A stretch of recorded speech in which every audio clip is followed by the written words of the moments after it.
आज मैं आपके लिए आई हूँ लेकर यूजीसी नेट एग्जाम के बारे में। मेरे पास काफ़ी मैसेजेस आ रहे हैं, कमेंट्स में काफ़ी लोग पूछ रहे हैं मैम यूजीसी नेट की कैसे प्रिपरेशन करें।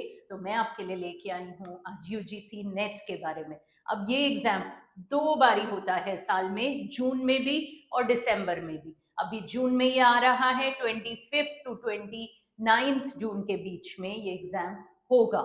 और इसमें दो पेपर्स होते हैं, पेपर 1 और paper 2। Paper 1 is aptitude based, यानी उसमें आपके पास आता है कॉन्ट, वर्बल, एलआर, ये सब कुछ आता है आपके पास। उसमें 50 क्वेश्चंस होते हैं और 2 मार्क्स फॉर ईच क्वेश्चन। तो 15 into 2 that makes it 100 marks. Then paper 2 आपके वेरियस डिफरेंट सब्जेक्ट्स के हिसाब से होता है। जैसे आप जिसमें भी मास्टर्स किया हो आपने, आप वो सब्जेक्ट में दे सकते हैं पेपर 2। जैसे मैथ्स में दे सकते हैं, लॉ में दे सकते हैं, कुछ लोग सोशियोलॉजी में देते हैं, ऐसे different different subjects, political science है, हिस्ट्री है। तो आप किसी भी सब्जेक्ट में स्पेशलाइज कर रहे हो तो आपका पेपर 2 उस पर्टिकुलर सब्जेक्ट के बारे में होगा। उसमें आते हैं 100 question, 2 marks each for every question. So 100 into 2 makes it 200 marks. तो टोटल पेपर 1 और पेपर 2 मिला के it is for 300 marks. And mind you, there is no negative marking. So सब स्टूडेंट से मैं यही कहूंगी कि सब क्वेश्चंस को अटेम्प्ट जरूर करके आइए, as there is no negative marking. Now how would you prepare for both these paper?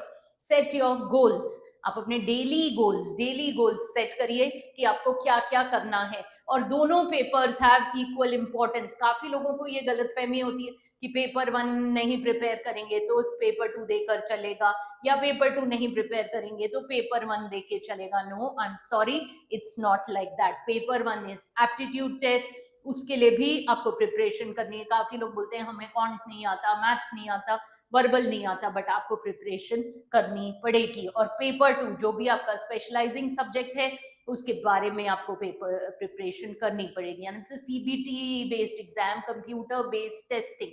So pick up the previous years के पेपर उठाइए, एनालिसिस कीजिए, आपका जो भी टॉपिक है उसमें किस पर बेस्ड क्वेश्चंस आते हैं, आपका सिलेबस क्या है, उसको पक्का से एनालाइज करिए और फिर प्रिपरेशंस करिए।